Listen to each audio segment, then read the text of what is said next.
Hi, I'm Mike London, and I am visiting with artists who work and live in the Miami Valley.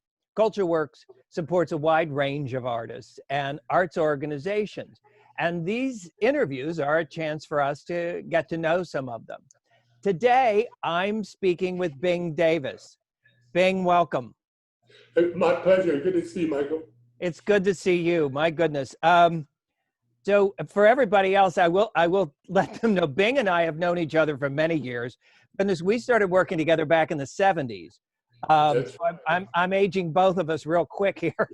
that's right. Yeah. But so I know about your work. I say that to say I know about your work and what you've been doing. But today I'm going to be asking you questions like I know nothing because I really want everybody else to know what I know. So No problem. first of all, how do you define yourself as an artist? Uh, that's a good question. I usually won't let anybody identify me as a painter, ceramics. I just say I make things. Yeah. I make things. I love the act of creating and making art, but also I love the act of teaching and sharing with others as well.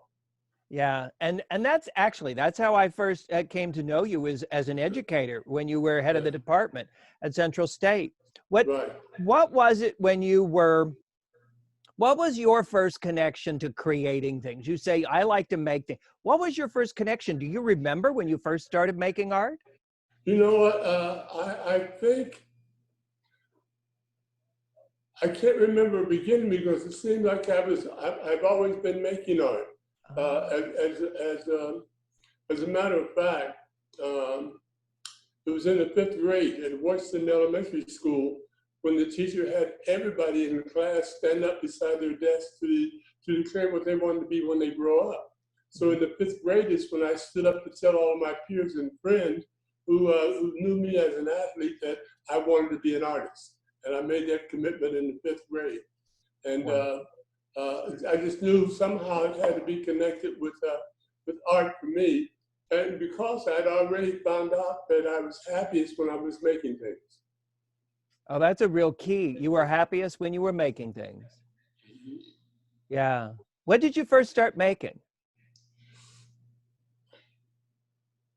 Mixed media things, I find things and put it together, drawing, but also at the community center, which was only a half a block away, and the church, which was only a half a block away, and the playground was a half a block away.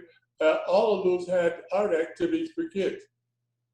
Oh, wow. So while I was learning how to play basketball, football, and track, I also had activities in crafts and drawing and painting, sculpture. So it's always been there. And there was a lot of people in the community who did art and did music and did dance. So you learned from a lot of people. Oh yeah. I was fortunate to grow up in East Dayton in a small enclave of African American that had an extended family concept, and everybody worked with everybody. When you think back, when you went to school, who was it that was really important for you as you went on into school? Who was it important that you studied with? Wow. Well, there was a lady by the name of Miss Walker who came about once a month through the city recreation to the community center and conducted art activities. So I would stop playing basketball and go up to the art class because I knew I not only would have fun, but by helping her, I got all of the unused art materials to take home when she left, because I helped her clean up, and then I would take the crayons and the paper and the glue and the ink and the drawing and home to work with. But I always, and we would have art competitions where we had basketball competition. Really? Yeah. Wow. What about in college?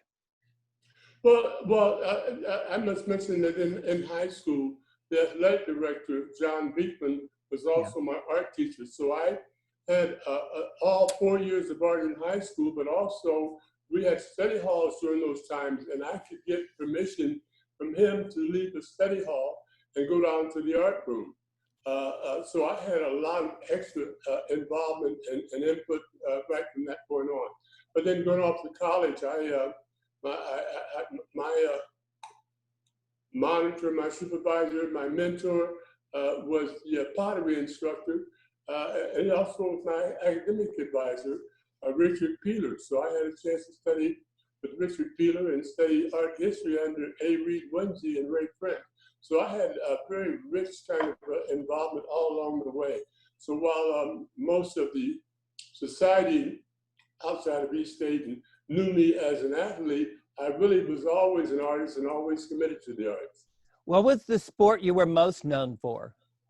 Well, basketball. I was an all-city basketball player here for several years. And then also in track, the city high jump champion. And we won the city both in basketball and football for 1 year during the high school. My high school basketball coach in track and basketball and my homeroom teacher was a DePaul University graduate. That's how I got to DePaul. When you think about your early career and the work that you were creating, was there something that you did? Was there a particular point that seemed like an early turning point for you? Pardon me, I think so. I graduated in 1959-60, so I came back to Dayton, Ohio to teach art and wait for my high school basketball coach to retire so I could, art teacher retire so I could teach art and coach basketball at my old high school. In the interim, I went to Colonel White High School to fulfill an art class that needed a temporary teacher and fell in love with teaching and never looked back. But I've always had that connection and that involvement and support for teaching and sharing and creating. But also, it was the 60s. And so I started to become more conscious of what was happening in the city, in the state, in the country, and in the world. And so I began to make that historical and cultural connection with my art. And that's what I've done ever since. And so I was consciously looking at my African heritage and finding ways to blend it with my urban experience. Do you remember one of those experiences that you can tell us about that early on really moved you and made that connection for you? I mean, was it a trip to Africa? Was it a trip to... Well, that happened, that solidified it in 1973 during my first of 10 trips to Africa. Yeah. But in the 60s, we're starting to begin that first, not first, but the second renaissance of art during the 60s of Black awareness. I'm Black and I'm proud. Absolutely. The poets, the dancers, the musicians. And so that consciousness started to be what was the impetus for making the work. And then as things started to happen socially, I began to let my art reflect just as this tremendous social period we're in right now is moving people to write, to sing, to create, to dance, and certainly us as visual artists, it's impacting us greatly. And will influence your work. And so early on, I learned to, and in my artistic statement, I talk about selecting my African heritage as a historical, cultural, and social link for my work. Which of your work became the most important? I'm thinking early in your work, what became, was it ancestral spirits? What became the sort of... That's interesting. That's when you make me smile, because I was aware early on that it was the ceramics, those vessels started to be vessels for community redevelopment, voter registration, yes. lifting up elders in the community, and certainly embracing our youth and nurturing our youth. And so it did. what's been happening lately made me go back to some of those important pieces, because the first series of work that got me some international support and national support was a whole series that was all red, white, blue, and black, called "Oh Say Can You See," where I was looking, "Oh Say Can You See," where I was looking at American society and then responding to what was happening within the African American community. Bing, did you ever have any pushback? Yeah. Seriously, Yeah, I did. Tell me about that. Being a nice person and a person easily to get along with, people said, "Are you angry because you're writing about the Black experience?" But I was taught that you express best that which you know the most about, and what I know the most about is me and my experience. And so to let my art be reflective of that is as natural as breathing to me. It's just natural.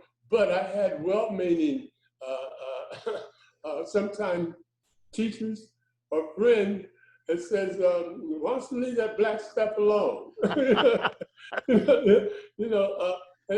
how can you leave yourself alone? You're an artist and you want to express. But yeah, I had some resistance that said, "Well, are you angry?" I said, "No, I'm not angry. You can't make love out of anger.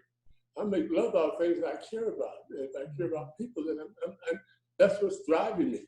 I got some resistance. And it's almost funny when they say, "Well," I even had earlier on said, "Well, if you reflect the Black experience, you're not going to be able to make it as an artist. Who are you going to get to buy and support your work or get into exhibitions and things of that nature?" I couldn't be worried about that. I was concerned, but not worried. So you get involved with trying to affect change so that there can be opportunity. And that's how I met you, through the Arts Council, or That's Arts right. Council. Yeah. And Minority Community Development Program. But you do that at the same time you make your art. And so I knew early on that some of my energy and time had to go towards the struggle in terms of finding ways to make it easier and better and supporting others, and at the same time making art for myself.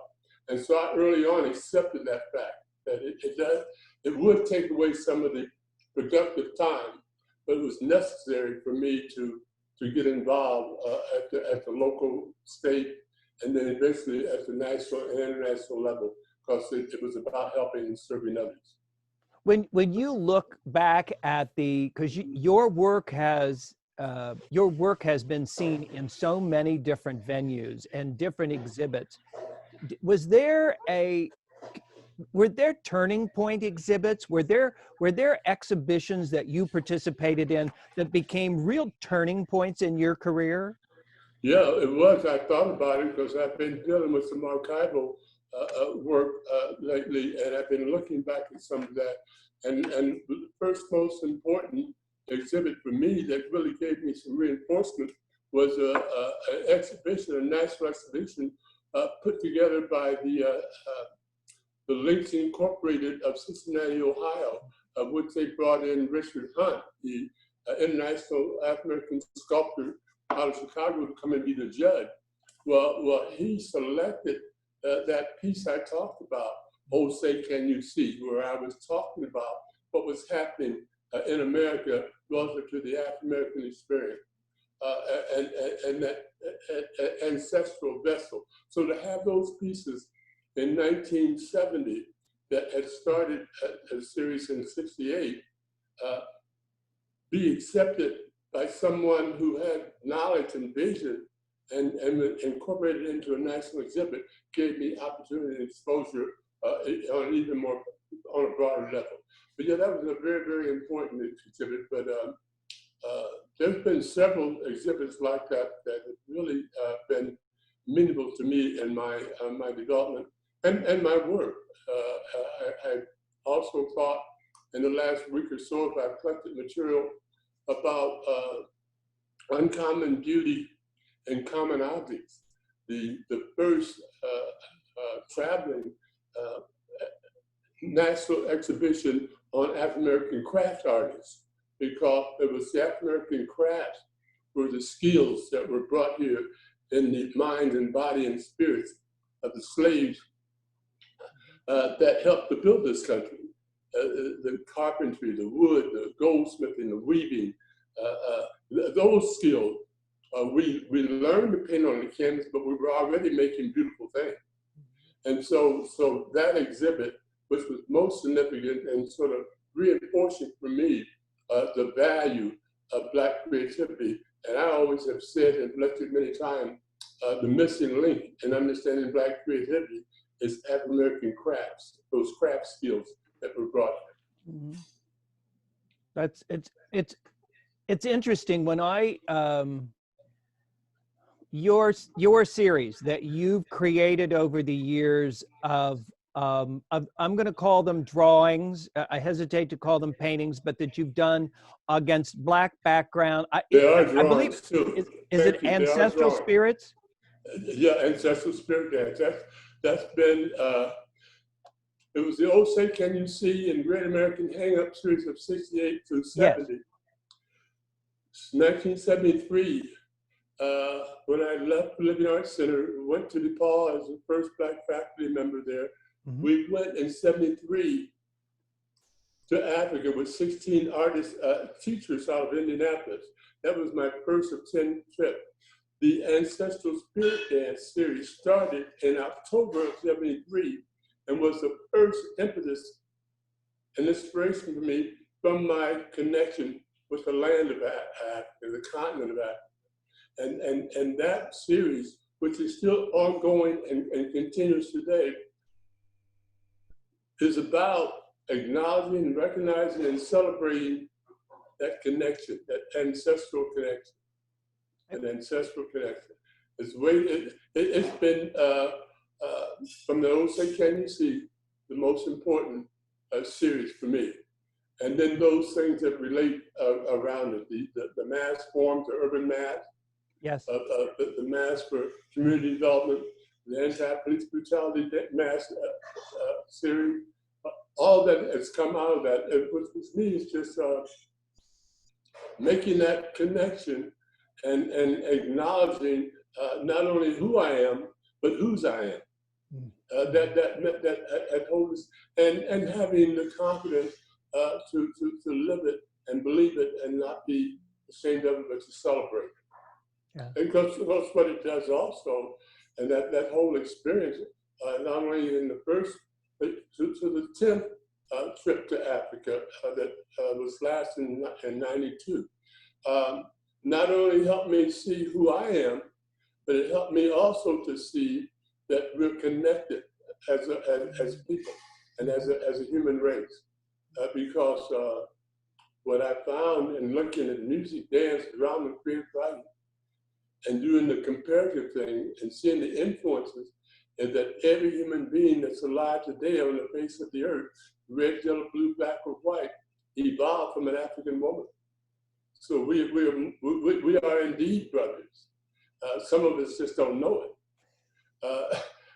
And when you don't know it, then you do things that hurt a human family. Yeah, it's so true. It's interesting over the years that series that you began then, which goes on today, has really become ubiquitous.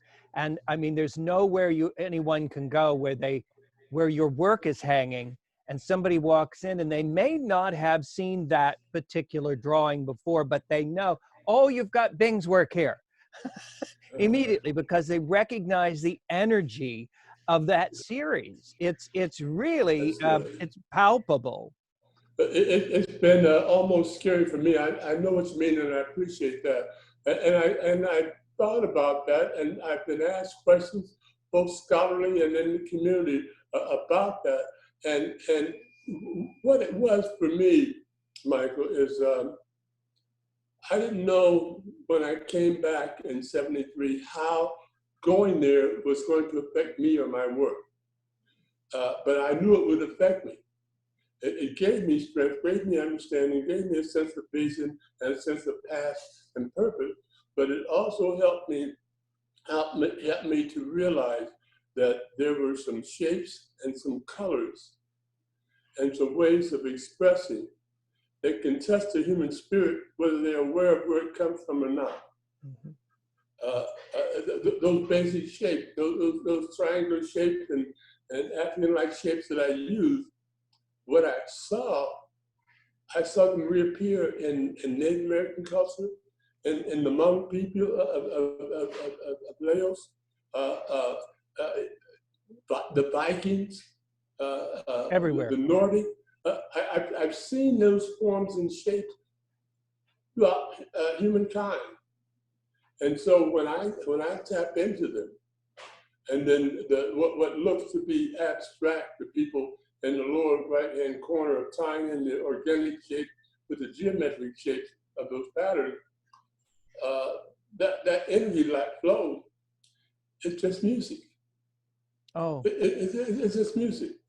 It's just music. it is. And being one of the conversations I had with a friend, we were talking about different work, and your work came up in the process.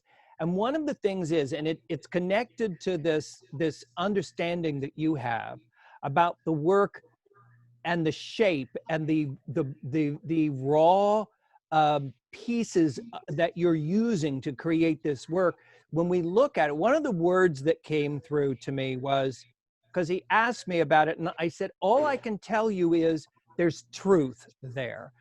I can't tell you what that truth is, but there's something so absolutely very true there. And I think that truth that I was talking with about him is connected to what you just talked about. Those images, those shapes, that everything that are connected to so many and all across the globe.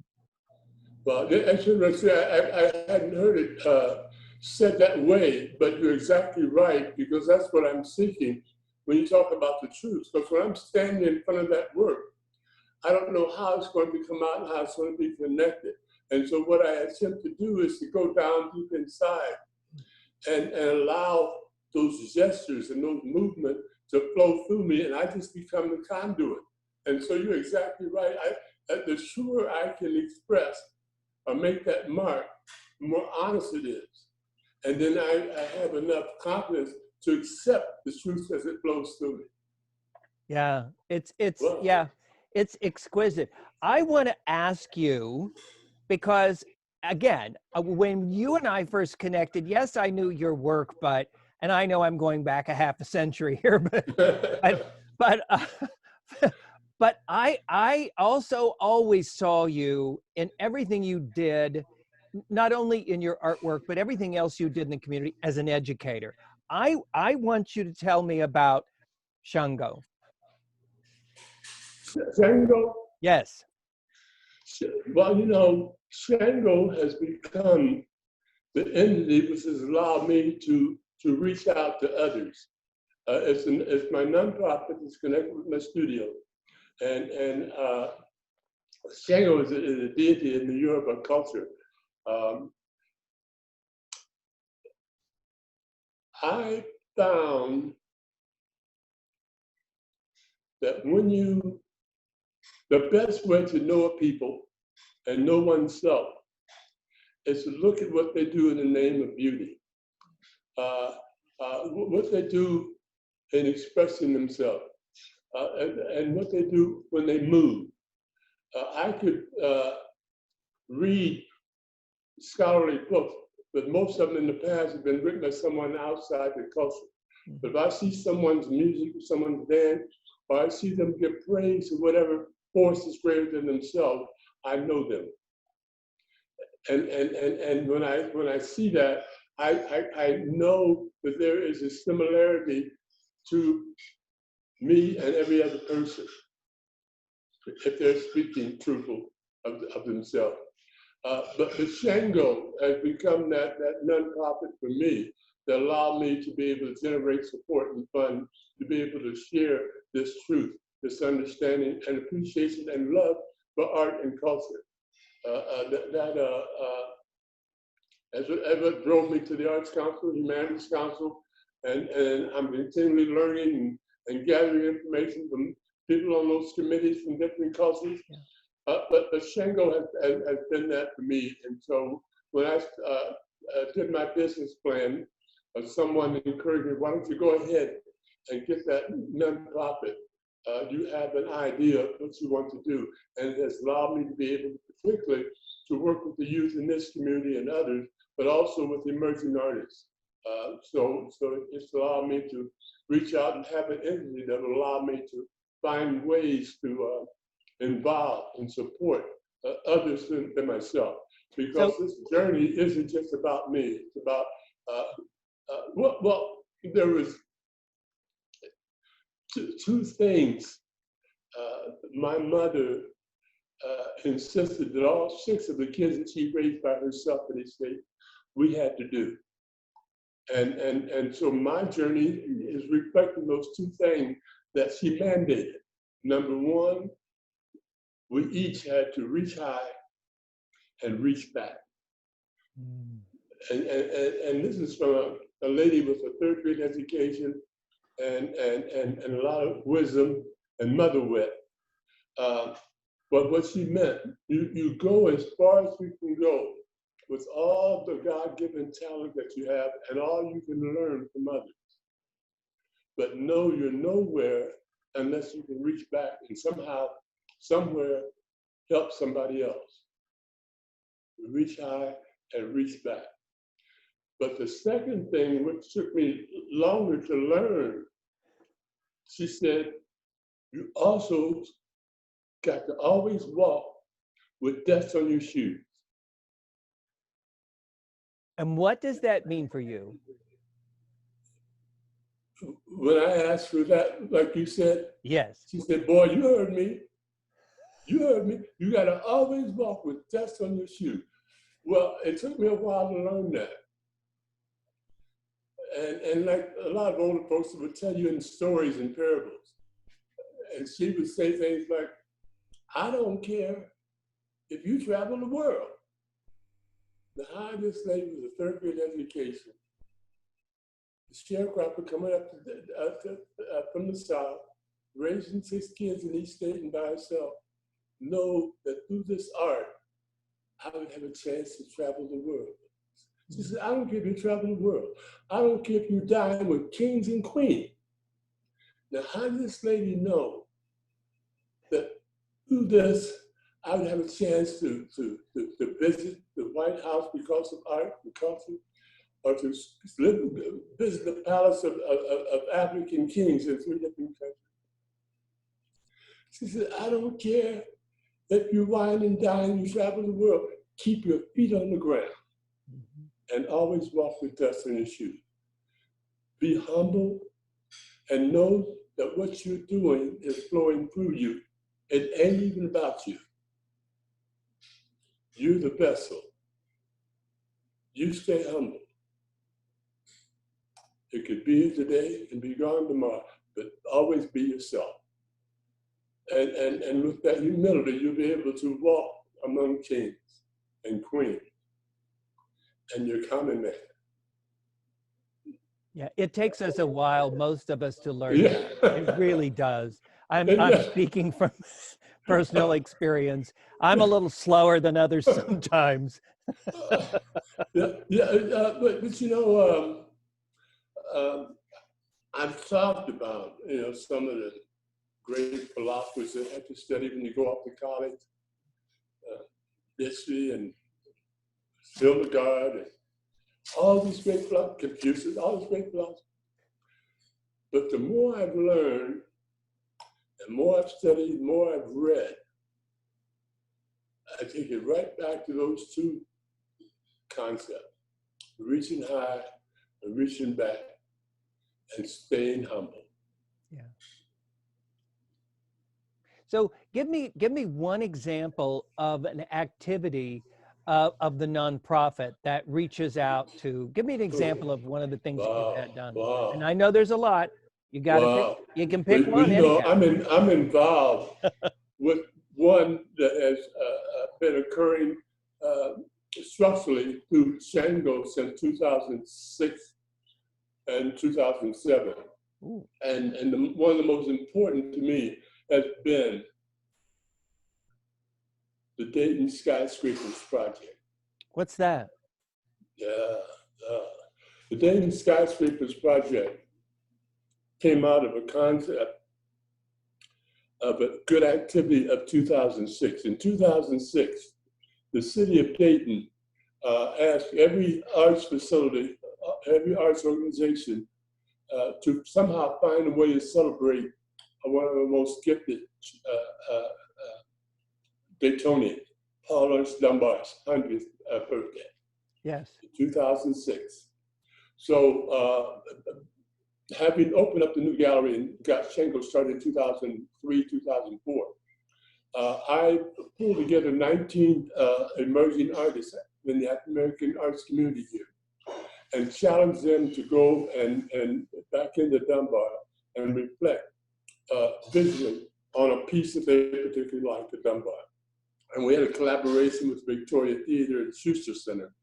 And we had the exhibit open there, and then we had support from the DP&L Foundation, and we had the exhibit at Schuster, and then take it to our funder, DP&L headquarters in East Dayton, then bring it back to West Dayton to Shango and the Ebonea Gallery, and have these 19 artists work celebrating Paul Ernst Dunbar. It was so successful and so inspiring. I said, God, we got these arts together in a loose-knit organization. How can we do something next year in 2007? So in 2007, I came up with the idea of Dayton Skyscrapers. Dayton Skyscrapers was not going to be about celebrating our skyline, our tall buildings in Dayton. Dayton Skyscrapers was a metaphor for local African Americans in all professional fields who have risen high and achieved high and given back to the community. And these artists would identify them, research them, and then do a piece of artwork, and we would celebrate them as skyscrapers. DP&L became our primary corporate sponsor, and Schuster, a primary space of how can we take this work and share it in West Dayton, in downtown Dayton, in East Dayton, and partially in South Dayton, coming to the Schuster. That exhibit has identified over 192 African Americans in all fields, music, business, education, in all fields in Dayton, of tremendous gifted people from this community. And it had, Michael, several kinds of objectives. Number one, providing opportunities for emerging artists who are oftentimes, as you know, underserved and underrepresented.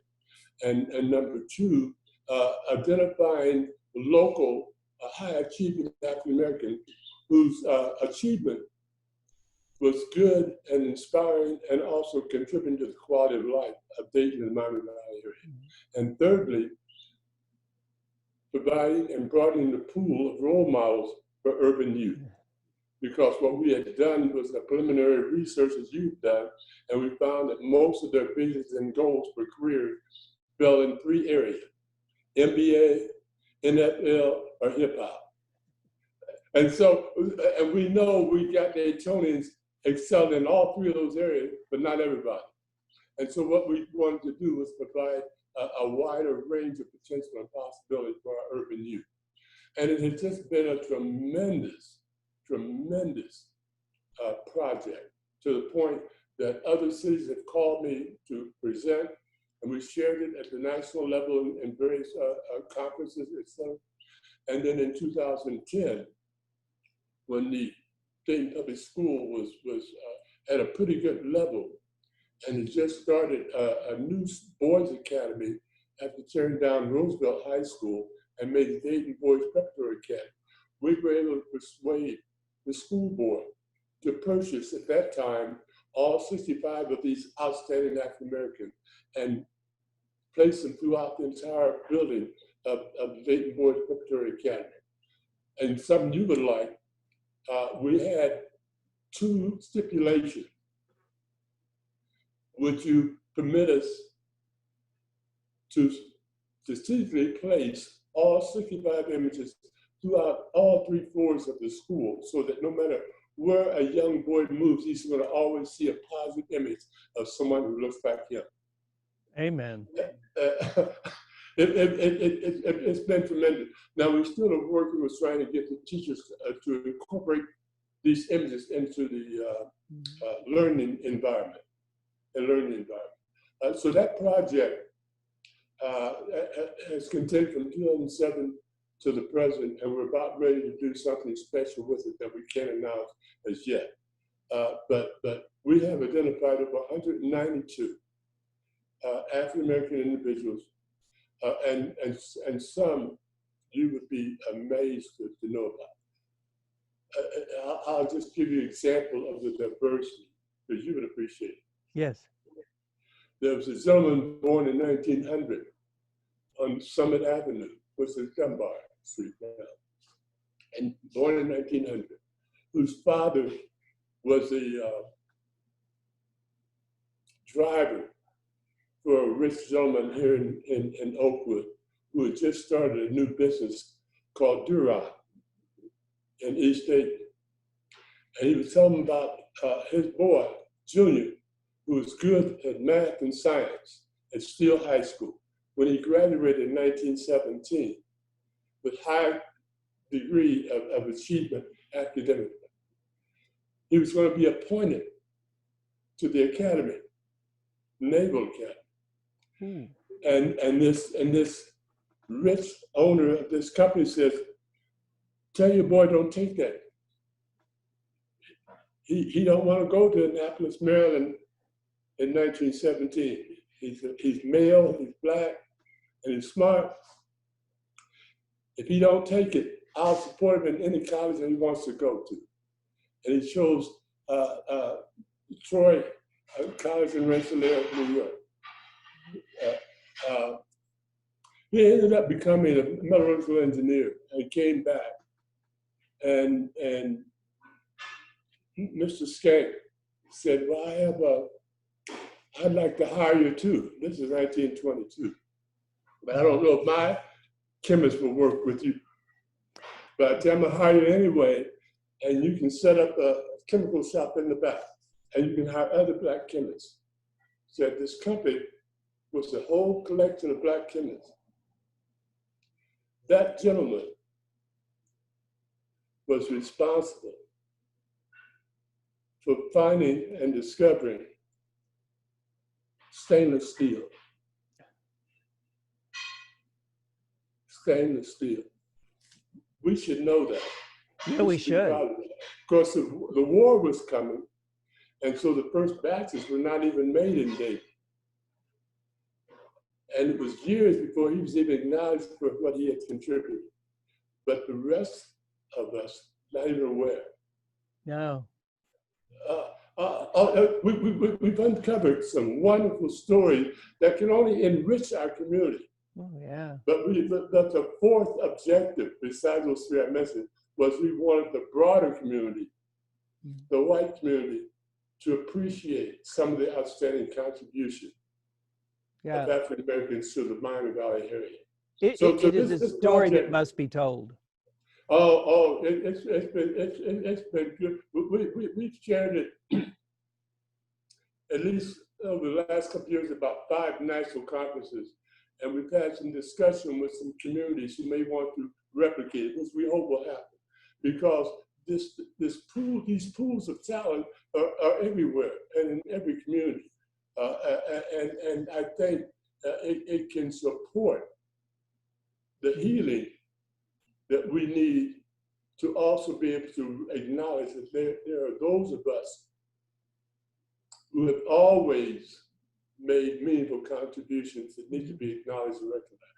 So that's one of the projects, and that came to, it was possible simply because I had a structure in place called Shango. Right. Yes.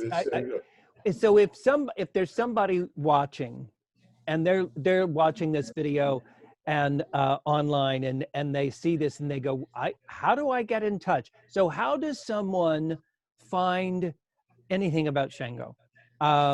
Is there a website? I'm doing a better job online, but we're in the Wright Dunbar Business District at 1135 West 3rd Street. Okay. Shango is inside the Davis Art Studio at where Ebony Gallery is. So we have a little small complex there. And because also the other major component of Shango has been our annual summer camp for African-American youth that we've done. It's been 13 consecutive years, and we're starting to reap some benefits. I just heard from Maryland Institute College of Arts that one that started in our camp is now in graduate school and undergraduate school and doing quite well and being acknowledged. That's wonderful. Is the, well, just tell me about the gallery. You mentioned Ebony, but tell us about the gallery. Ebony Gallery is adjacent to the studio. So in the complex, we got working space and this design space. We have a small gallery that allows us to exhibit, make exhibition on a smaller scale. And we usually have at least one emerging artist, and usually it's either the skyscrapers, or we have an exhibit. If it's not booked a skyscraper, we call visual voices, where we might pick other themes. And in between, I have a place where I can exhibit my work. And there's on the family, my wife is back involved with art, and my son is involved with art. So we got a space, but we try to have at least one or two other exhibits. And we've had workshops and exhibits from outside the city and the state as well. So we're working, but I'm at a growing point because it's really 2.5 people, my wife Audrey and I, and one part-time person as an office manager. And fortunately, we have a former office manager who is now working with us on Shango in terms of the skyscraper, because that's about to take another level of growth. So it's just 4 people, 4 ladies and myself trying to operate. So I'm at a growing point where I'm going to need to look and see how we can make that next step of organizational growth. I'll have to find a consultant like a Michael London who's coming in now. I'll fill up there. Yeah, but the potential was there. Plus, this is also the month of my 83rd birthday. And I'm looking to determine as I retire again what will be the new direction of Shango in the studio that will allow me to just make my work and let it go in the direction that it could or should go. Yeah. So we're at a good pivotal point now that requires, as you used to do, relooking, reassessing, and determining what's going to be the next level of involvement. Do me a favor. I can't remember if I'm right on this, but this is trivia time. Is it June 30th? Yes. I'll be see, because here's why I make this connection. I never told you about this. I have one of my grandkids, and I always remembered that because his birthday is June the 30th. This has been years ago, and I thought, and I don't know why I knew this. This is so funny. But years ago, I thought, I got to tell Bing sometime about this. And of course, we passed each other at different times. Wow. And because you just mentioned it, I thought, did I remember this right? Yeah, you did. Well, on June 30th, I'm going to have more than one happy birthday to be sending out. So I'm sending mine out to you early because I'll mess it up. Thank you. That's absolutely. Happy 83rd.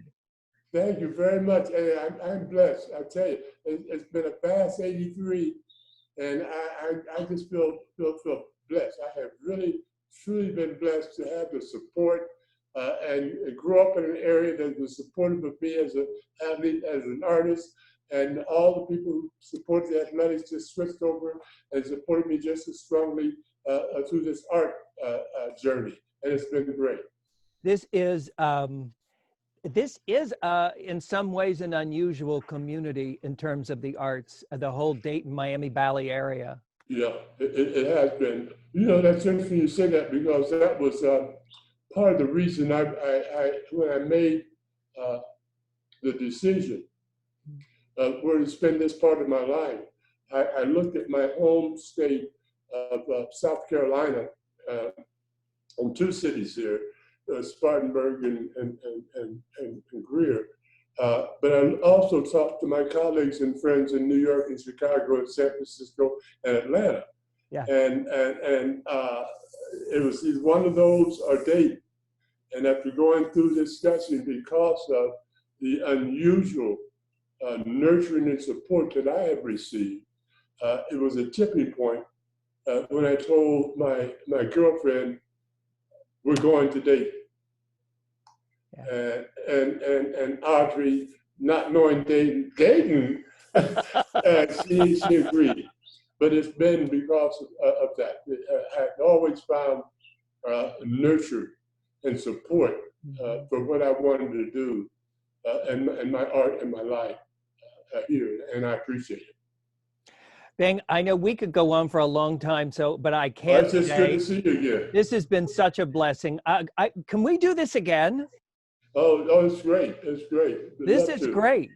Yeah, so for anybody watching, if you're interested in learning more about Bing's work and the gallery and Shango, what's the address on 1135 West 3rd Street. 1135 West 3rd. King Jr. Way. Okay.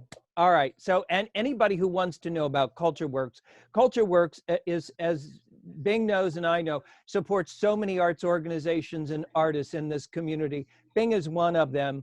We're trying with these interviews to give you a chance to get to know the artists that live right here. We're so lucky to be in an unusually rich artistic environment here, especially for the size of our city.